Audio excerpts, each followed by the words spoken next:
atau perhiasannya tuh diperjualbelikan. Nah, seperti ini ya wajib dizakati. Jumlah yang melebihi batas kewajaran. Ya tadi, punya perhiasan sampai ratusan gram itu. Atau dia punya toko perhiasan, ini maksudnya. Ini orang punya toko perhiasan wanita ini. Ya kalau seperti itu ya otomatis kan ratusan gram di tokonya tuh. Nah itu jelas, itu ada zakatnya tuh. Nah ini yang dimaksud paragraf terakhir tuh. Ya, sehingga itu ya, sekalipun hadis yang dicantumkan Ibnu Hajar di Bulughul Maram itu termasuk hadis-hadis yang di dalamnya itu ada isyarat kuat perhiasan itu memang ada zakatnya, cuman sekali lagi ya mayoritas ulama tidak menerima dua hadis ini secara tekstualnya gitu. Mereka masih menafsirkan dengan tafsiran-tafsiran ya. Misalnya saja dikatakan mungkin dulu pernah zakat perhiasan itu diwajibkan, lalu berikutnya tidak. Atau dikatakan mungkin hadis-hadis tadi itu wanita tersebut yang disuruh Nabi menzakati perhiasannya itu dia memiliki perhiasan banyak gitu, melebihi batas kewajaran. Nah itu yang dilakukan oleh mayoritas ulama. Termasuk ada yang menyoroti hadis nomor 600 itu. Ada yang menyoroti dari isinya. Dikatakan tadi wanita tadi kemudian melempar perhiasannya. Ya, ketika ada wanita, ibu-ibu bersama anak perempuannya pakai gelang. Lalu Nabi tanya itu kamu zakat tidak? Dijawab ibunya tidak. Lalu Nabi mengatakan kalau gitu nanti bahaya di akhirat. Apa mau kamu nanti di akhirat gelang anakmu ini dirubah menjadi kalung api lalu dikalungkan kepadamu. Lalu wanita itu melempar perhiasan. Ada ulama yang menyoroti isinya ini. Melempar harta sembarangan itu dilarangi Islam itu. Menghambur-hamburkan harta aja dilarang, apalagi ini buang. Artinya ada yang mengkritik dari sisi ininya. Makanya ini hadis riwayat Abu Daud, Nasai, Tirmidzi, bukan riwayat Bukhari Muslim misalnya. Kalau riwayat Bukhari Muslim kemungkinan tidak akan dikritik seperti itu. Nah ini penjelasan tambahan ya, kenapa mayoritas ulama tidak mengikuti isi secara tekstual dari dua hadis tadi. Gitu. Masih banyak kemungkinan tafsirannya. Ya dengan demikian selesai berkaitan dengan zakat perhiasan. Sekali lagi yang kita tampilkan di sini adalah pendapat mayoritas ulama. Gitu. Berikutnya masuk ke pembahasan zakat barang dagangan. Sebelum kita membahas hadisnya, di situ ada beberapa paragraf sebagai pengantar ya. Pertama, zakat barang dagangan adalah salah satu jenis zakat mal yang diakui mayoritas ulama dari 4 madhab. Berarti maksudnya madhab Hanafi, Maliki, Syafi'i, dan Hanbali itu menyatakan ada memang yang namanya zakat barang dagangan. Pendapat mayoritas ulama ini ditolak oleh ulama yang namanya Ibnu Hazm. Ibnu Hazm Ad-Dhahiri itu menolak pendapat mayoritas ulama. Berarti menurut Ibnu Hazm zakat perdagangan tidak ada. Itu maksudnya.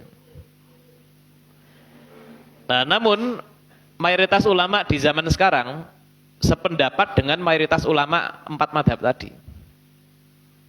Akhirnya ulama zaman sekarang gantian menolak pendapat Ibnu Hazm. Lalu paragraf berikutnya, mayoritas ulama yang sepakat tadi adanya zakat barang dagangan, mereka ada perbedaan sedikit ya. Misalnya, kapan dimulainya perhitungan awal 1 tahun yang merupakan salah satu syarat wajib zakat mal yang diistilahkan dengan apa? Haul. Bedanya cuma itu aja. Ya. Maksudnya itu kalau memang ada zakat perdagangan kan gitu ya. Mulai ngitung setahunnya itu apakah pas asetnya itu mencapai nisab yaitu 85 gram emas atau ngitung 1 tahunnya itu mulai dia buka usaha gitu. Yang mungkin mulai buka usaha asetnya belum mencapai 85 gram kan begitu. Nah, ini perbedaannya di situ aja. Ya nanti akan kita tampilkan pendapat yang lebih mudah untuk diamalkan terutama. Kemudian di dalam kitab Bulughul Maram hanya dicantumkan 1 hadis sebagai dalil zakat barang dagangan. Namun hadis ini ternyata tidak diterima banyak ulama. Meskipun demikian, ada dalil-dalil lainnya yang tidak dicantumkan di kitab Bulughul Maram. Nah, pada akhirnya pembahasan mengenai zakat barang dagangan cukup panjang, kita membagi menjadi 3. Pertama, pembahasan derajat hadis yang ada di dalam kitab Bulughul Maram, yang hanya 1 hadis tadi. Pembahasan kedua, tentang dalil-dalil wajibnya zakat barang dagangan. Maksudnya dalil yang tidak dicantumkan Ibnu Hajar. Jadi dalil tambahan tuh. Ketiga, cara menghitung zakat barang dagangan. Nah, sehingga cukup panjang nih. Pertama, derajat hadisnya. Nah, otomatis ini kita masuk ke hadis yang disebutkan Ibnu Hajar di Bulughul Maram nih. Hadis nomor 602. Ibnu Hajar mengatakan, wa an Samurah bin Jundubin radhiyallahu anhu qala, kana Rasulullah sallallahu alaihi wasallam ya'muruna an nukhrija shadaqata minal ladzina udduhu lil bai'. Rawahu Abu Dawud wa isnaduhu layyin. Artinya, dari Samurah bin Jundub, dia berkata, Rasulullah memerintah kami untuk membayarkan zakat dari barang-barang yang kami persiapkan untuk diperdagangkan. Jelas sih kalimatnya, Rasulullah merintah. Gitu. Tapi kita lihat hadisnya ya. Ibnu Hajar mengatakan ini hadis riwayat Abu Dawud dan sanadnya layyin. Sanadnya layyin. Pernyataan ini ya menandakan hadis ini tidak kuat. Wa isnaduhu layyin. Cuman 1 tidak kuat hadisnya. Nah maka keterangan berikutnya tentang derajat hadis ini ya. Masuk halaman 34 tuh.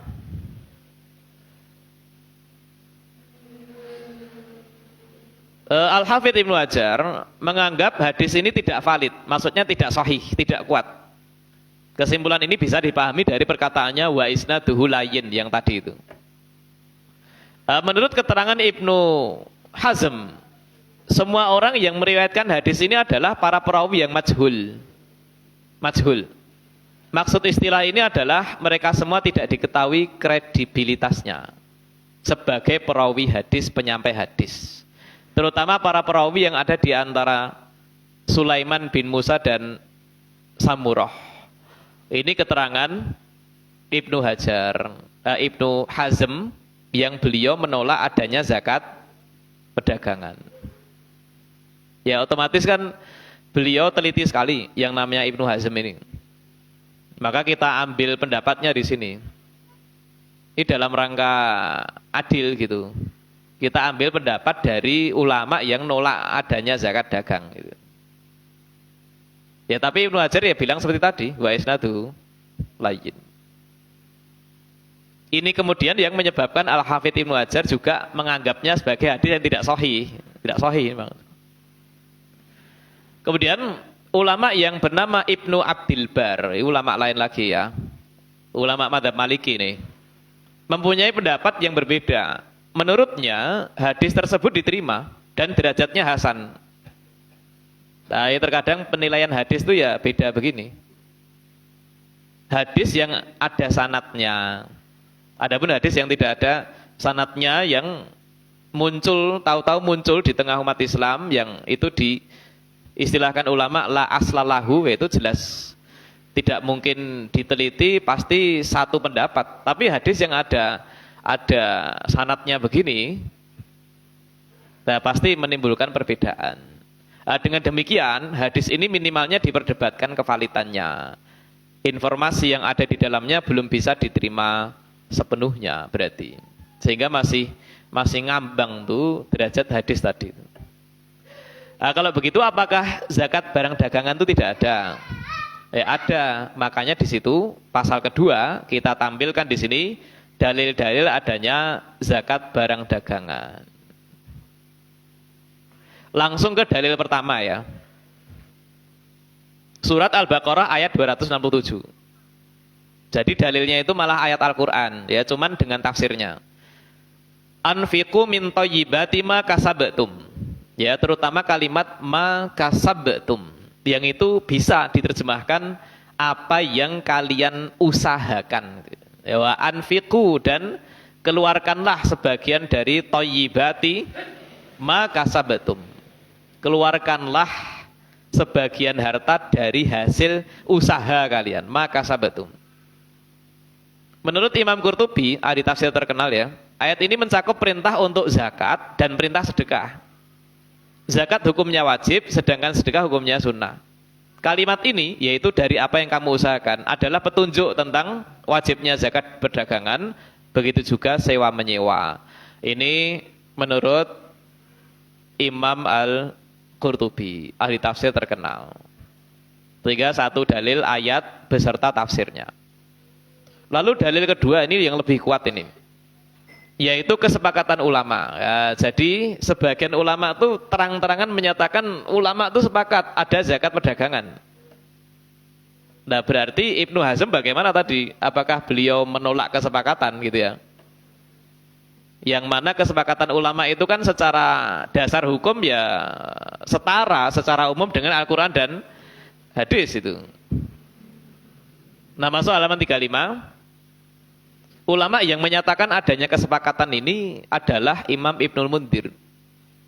Imam Al-Khattabi juga menyatakan hal yang sama. Beliau menambahkan bahwa Ibnu Hazm yang berpendapat tidak ada zakat perdagangan ini pendapatnya ditolak karena muncul setelah adanya kesepakatan ulama. Ini Imam Al-Khattabi yang menulis syarah Sunan Abu Dawud yang bernama Ma'alimus Sunan. Ma'alimus Sunan itu syarah Sunan Abu Dawud.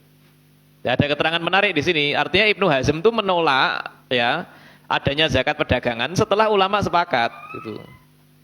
Kalau seandainya ulama sepakat setelah Ibnu Hazm meneliti dan menolaknya itu ceritanya lain gitu.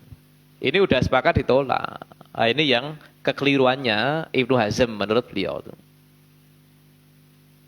Lalu paragraf berikutnya, meskipun demikian, ada ulama yang hanya menganggap ini pendapat mayoritas, bukan kesepakatan. Misalnya aja Syekh Ibnu Utsaimin gitu. Ya kita dapati di keterangan Syekh Ibnu Utsaimin, beliau menyebut ini mayoritas, bukan kesepakatan ulama. Maka dari itu, jika ada yang mengingkari wajibnya zakat perdagangan, dia tidak menjadi kafir. Ini penting ini ya.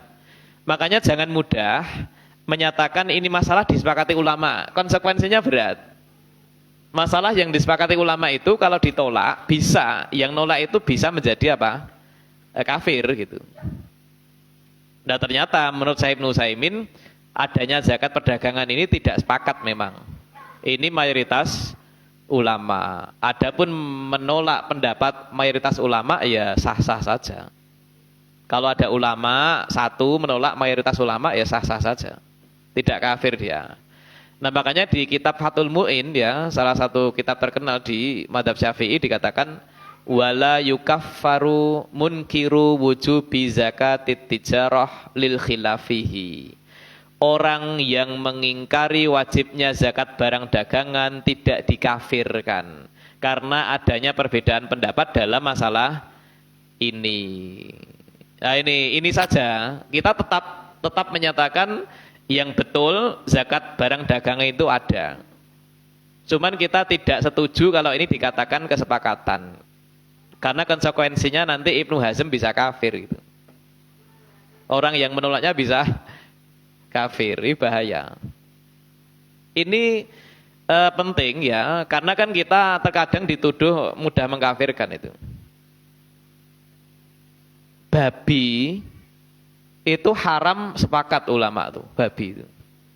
Nanti ada hal-hal yang haram tapi ulama tidak sepakat. Ada tuh. Ya contohnya misalnya daging anjing itu. Daging anjing itu mayoritas ulama menyatakan apa? Haram, mayoritas ulama. Maka kita tidak mengkafirkan seandainya ada orang Islam yang meyakini daging anjing tidak haram. Dia keliru jelas, keliru. Dan itu pendapat yang nyeleneh tapi tidak kita kafirkan, kan gitu aja. Nah ini faedahnya kita perlu meneliti ini sepakat atau mayoritas. Nah ini tambahannya.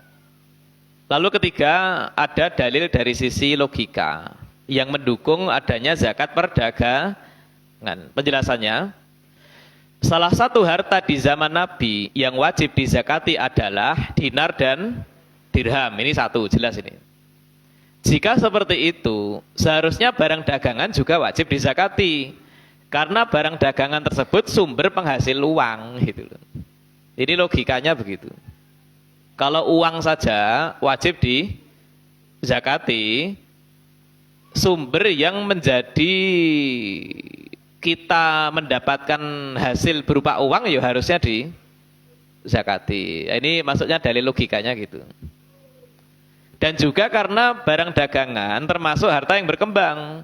Sehingga hukum wajibnya zakat melekat padanya. Sama seperti hewan ternak yang diwajibkan zakat padanya karena berkembang. Berkembang itu maksudnya saat dijual kan dapat laba itu. Umumnya kan begitu.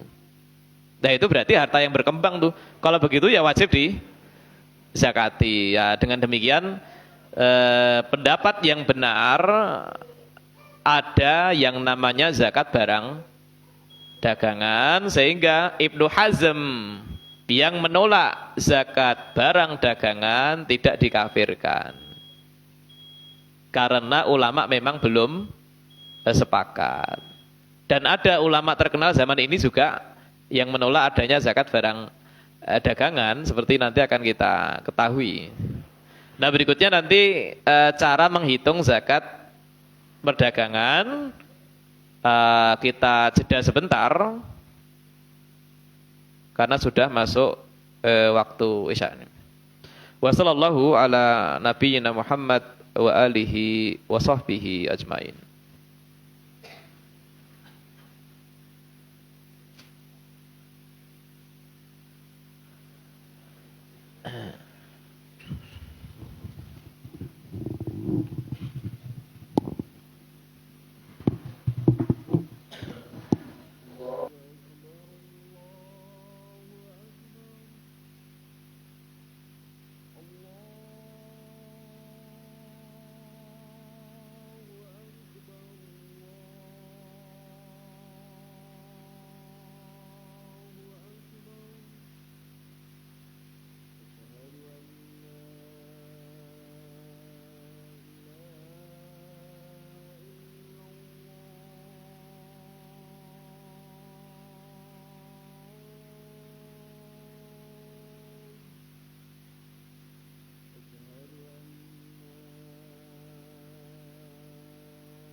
Ya, kita lanjutkan.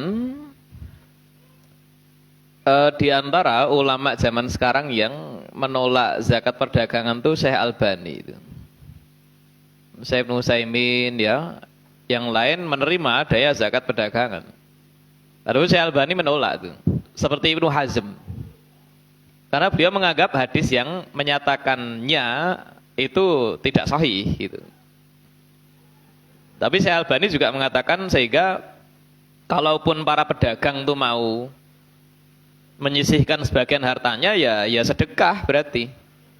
Sedekah tidak ada batasannya, tidak ada syarat ketentuannya gitu.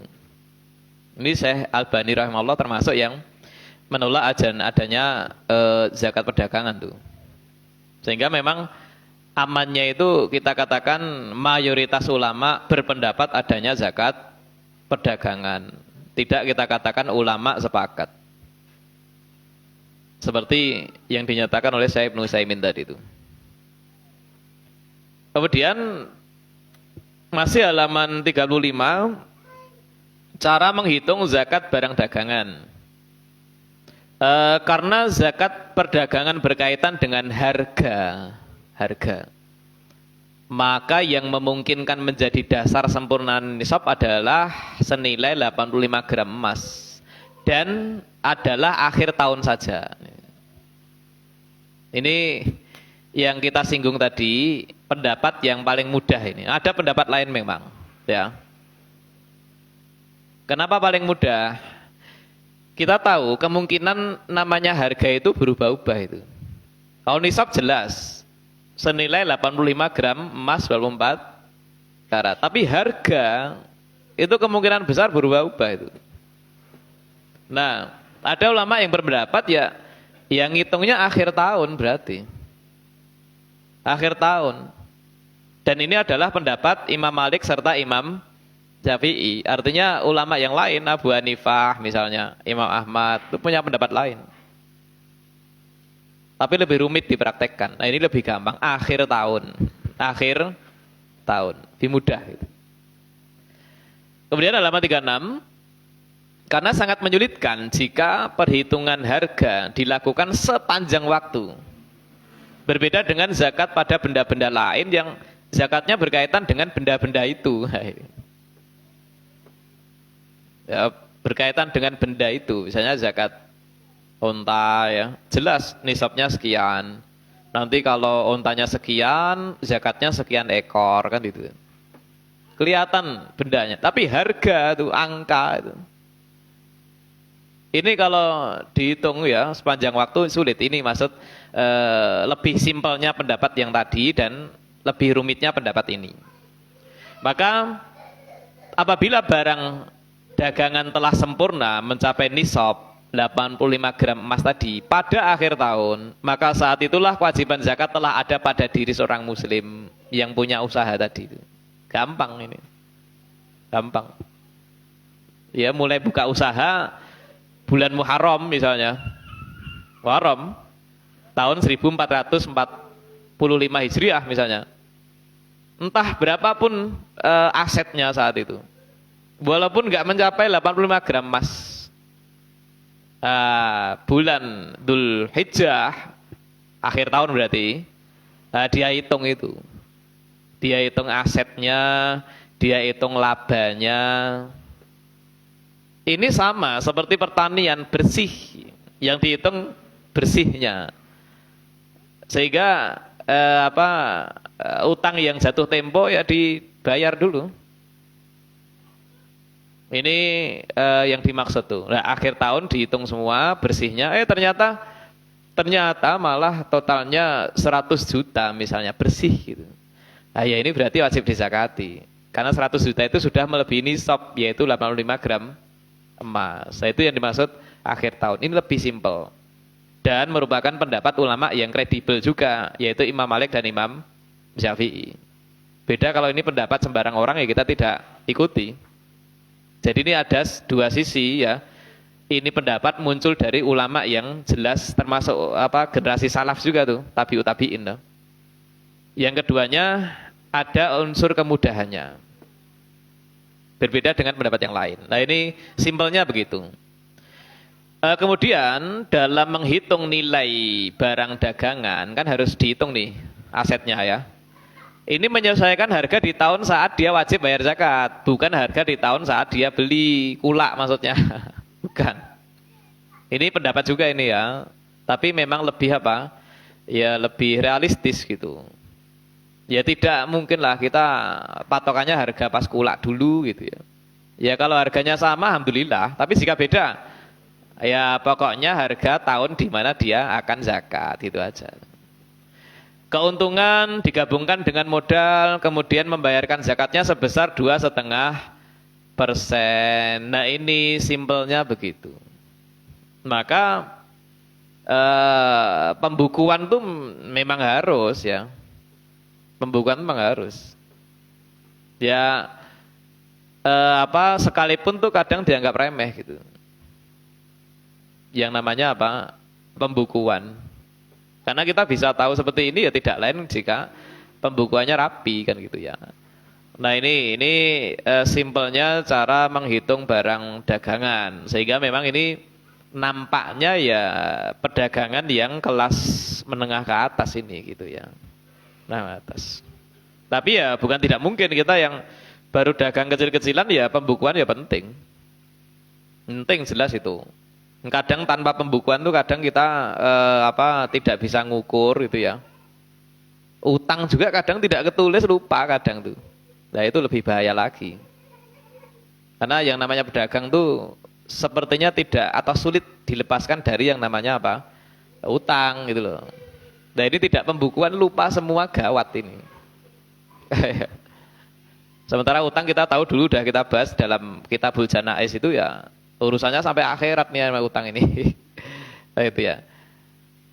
Nah, ini simpelnya begitu. Berikutnya itu tambahan aja ya. Mulai dari pasal keempat, ya 5 dan seterusnya itu tambahan. Mungkin kita bahas di pertemuan berikutnya. Berarti masih dalam pembahasan zakat barang dagangan ya.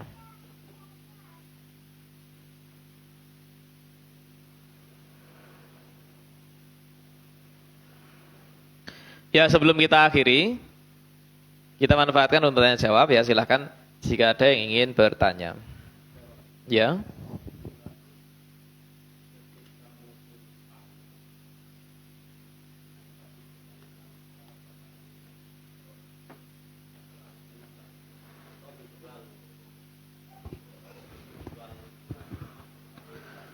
Iya.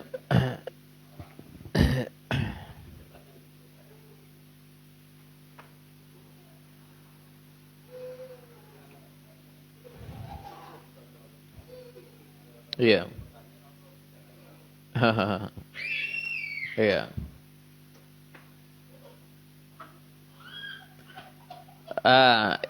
Itu mirip seperti yang ada di halaman 36 yang pasal kelima tuh. Walaupun tidak persis ya. Judulnya di situ ternak yang diperjualbelikan, ternak yang diperjualbelikan. Di satu sisi ternak ada zakat namanya zakat ternak ya kan. Di satu sisi dia dijual tuh, ada zakat dagangan ya kan. Nah, maka di sini dikatakan tuh ya, maka peternakan yang seperti ini tidak termasuk zakat hewan ternak, tapi masuk zakat perdagangan. Yaitu orang yang apa? Dia punya ternak, tapi akhirnya apa? Dikembangkan terus dijual belikan. Nah ini ya seperti itu berarti. Langsung ya si petani menjual apa? Hasil pertaniannya ditebas ya tadi. Ini otomatis masuk pembahasan yang sebelumnya juga ya.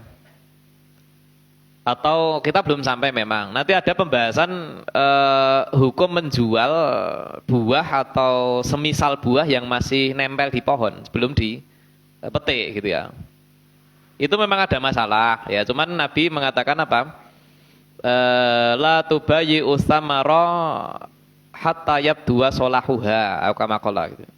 Kalian jangan menjual buah yang masih di pohon sampai kelihatan matangnya gitu. Nah, artinya boleh menjual buah yang masih di pohon asalkan memang sudah matang gitu. Kenapa? Karena biasanya yang sudah matang itu tidak lama lagi akan dipetik. Paling besok metik. Nah kalau gitu boleh, karena nggak ada kemungkinan apa? Dirugikan tuh pembeli. Tapi kalau membeli buah yang masih di pohon, masih mentah, masih pentil itu, ya panennya mungkin 2 bulan lagi gitu. Ya itu dilarang. Karena itu namanya ada kemungkinan besar merugikan pembelinya. Uang sudah diserahkan ke penjual, panennya 2 bulan lagi gitu ya. Dan ternyata dalam perjalanan waktu itu banjir misalnya. Atau ternyata diserang itu apa namanya codot ya, codot itu bahasa apa ya? Kayak lawar itu. Wah, beda kan ya codot berarti. Ini apa keunggulan bahasa Jawa mungkin. Dicodot itu. Nah itu maksud Nabi mengatakan kalian jangan jual buah yang masih di pohon sampai kelihatan matangnya. Nah ulama meluaskan cakupan pengamalan hadis tadi ke biji-bijian. Sehingga kita sah-sah saja menjual hasil pertanian berupa biji-bijian yang masih nempel di pohon asalkan memang sudah ya biji-bijian istilahnya tidak matang berarti. Sudah ada isinya, ya kan? Itu tambahan. Ya maka tadi dikatakan petani menjual secara tebas ya gitu. Ya otomatis ini perkiraan memang ya. Ya dasar hukumnya ada ya boleh secara umum gitu ya. Asalkan nggak lama lagi dipanen kali itu. Nah itu masuk zakat apa pertanian atau perdagangan gitu ya. Sebetulnya di antara syarat dan ketentuan zakat perdagangan itu dipengaruhi niat itu. Niat. Kapan orang itu niat ya mendagangkan ya barangnya ya saat itu terhitung dia siap-siap maksudnya wajib zakat perdagangan gitu. Nah, petani itu yang seperti itu biasanya sejak awal apa? Sejak awal sudah niat jual berarti kan dia. Kan gitu tuh. Nah, itu ya nampaknya ya seperti yang di pasar kelima ini lebih mendekati zakat apa perdagangan gitu. Jadi ini termasuk yang zakat campur antara ini dan itu. Dilihat dari niatnya ya. Mungkin yang agak beda itu khusus zakat pertanian itu bedanya tuh tidak ada syarat haul itu. Ya karena di Al-Qur'an dikatakan wa atu haqqahu yauma hasadih gitu. Keluarkanlah zakat pertanian ketika panen. Tidak perlu nunggu setahun. Nah, sehingga ini diantara peliknya. Nah, tapi untuk kehati-hatian kan yang penting ini zakat gitu aja. Ini dasarnya kehati-hatian. Nah, karena kalau dilihat dari hasil panennya misalnya belum mencapai 750 kg tadi kan misalnya tuh. Ternyata. Nah, tapi ternyata ya dijual dan menguntungkan gitu kan. Ya untuk kehati-hatian aja. Ya tidak masalah dia keluarkan zakatnya sekitar 2,5%. Ini dasarnya sekali lagi mengeluarkan zakat atas dasar ihtiyat atau kehati-hatian. Karena memang tadi bedanya sama-sama rukun Islam tapi beda antara sholat 5 waktu dan zakat tadi. Sholat 5 waktu orang mampu sholat subuh 6 rakaat ya sesat dia. Dia mau sholat subuh 6 rakaat. Tidak boleh karena sholat itu murni ibadah mahdoh itu. Ya, subuh 2 ya 2. Nah kalau zakat beda. Nabi mengatakan siapa yang punya onta 4 tidak wajib zakat. Tapi bagi yang menghendaki ya silahkan. Ya itu bedanya. Sehingga petani yang seperti ini ya hati-hatinya ya keluarkan aja 2,5% ya, dari hasil penjualan padinya tuh. Gitu. Itu barangkali jawabannya tuh.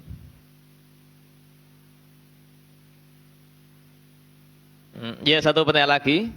Jika ada ya silakan.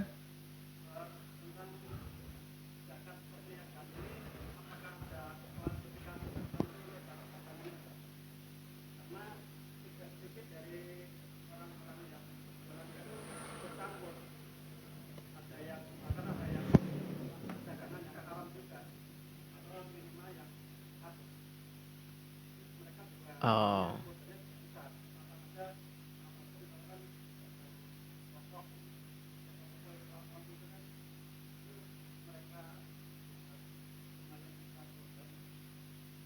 Oh, iya maksudnya ini ya otomatis kembali ke fikih jual beli sedikit ini. Dalam fikih jual beli itu ada syarat-syarat sah jual beli yang berkaitan dengan barang. Bahwa jual beli sah jika barang yang dijual itu barang halal, singkatnya begitu. Sehingga kalau ada pedagang tapi barang dagangannya itu apa? Haram, gitu ya. Nah itu otomatis penghasilannya pun juga haram kan gitu simpelnya. Nah sehingga itu ya tidak wajib zakat tapi berdosa, bukan dia enak gitu, dia dosa. Ya karena yang wajib dizakati itu adalah harta yang halal, singkatnya begitu. Harta yang halal itulah yang wajib dizakati. Ya berarti dia enak loh, enggak dia kalau tidak bertobat ya ada hukumannya di akhirat. Enak gimana? Jadi zakat itu pada akhirnya tidak bisa membersihkan harta yang haram kan begitu akhirnya. Zakat tidak bisa membersihkan harta yang haram. Ya karena yang dicontohkan tadi misalnya apa? Rokok kan ya. Rokok memang hampir semua ulama sekarang terutama. Hampir semua ulama sekarang ya menyatakan apa? Haram. Yang menyatakan makruh kan sedikit. Makin kesini kan sedikit. Mufti Mesir aja, misalnya Syekh Ali Jum'ah misalnya, dulu berpendapat makruh, tapi setelah berkembang ilmu kesehatan, ya kan, pada akhirnya dibungkus rokoknya, harus ditulis rokok membunuhmu misalnya. Nah itu kan jelas haramnya, sehingga semakin banyak ulama yang menyatakan haram. Nah, sehingga itu ya termasuk yang penghasilannya pun dari itu jelas termasuk yang tidak dizakati bukan karena keringanan syariat tapi karena sebagai hukuman itu. Nah ini campur ya berarti gampang. Ya yang itu tidak dihitung gitu kalau kita dimintai pertanyaan itu ya. Tokonya lumayan besar ya, toko kelonong tapi besar. Kebanyakan ya jual kebutuhan halal jelas, tapi ada rokoknya gitu. Ya sudah kita sisihkan, maksudnya kita sarankan dia itu gak usah dihitung itu. Keuntungan yang dari rokok itu jangan dihitung, yang dihitung yang halal-halal saja, itu aja simpelnya gitu. Ya kemungkinan kan ini dipertanyakan seandainya kita ditanya atau biasanya. Ditanya temen atau saudara yang punya toko apa swalayan besar jual rokok dia gitu. Ya, paling kita gitu aja. Siapa tahu malah bisa menyadarkan dia gitu. Bahwa zakat itu bukan untuk membersihkan harta yang haram. Nah terus membersihkan apa? Ya membersihkan ketika transaksi mungkin agak bohong sedikit ya kan. Ya seperti itu aja tuh. Ini kulak di Solo dikatakan kulak di Arab misalnya. Barangnya halal ya tuh. Nah, yang seperti itu yang bisa barangkali dibersihkan oleh zakat, tapi kalau barang dagangannya dia miras itu tidak bisa, tidak bisa itu. Nah, pada akhirnya ya begitu bahwa harta yang dizakati itu ya yang halal. Ya itu barangkali ya, semoga bermanfaat. Wassallallahu ala nabiyina Muhammad wa alihi wa sahbihi ajmain. Subhanakallahumma wa bihamdik asyhadu an la ilaha illa anta astaghfiruka wa atubu ilaik. Assalamualaikum warahmatullahi wabarakatuh.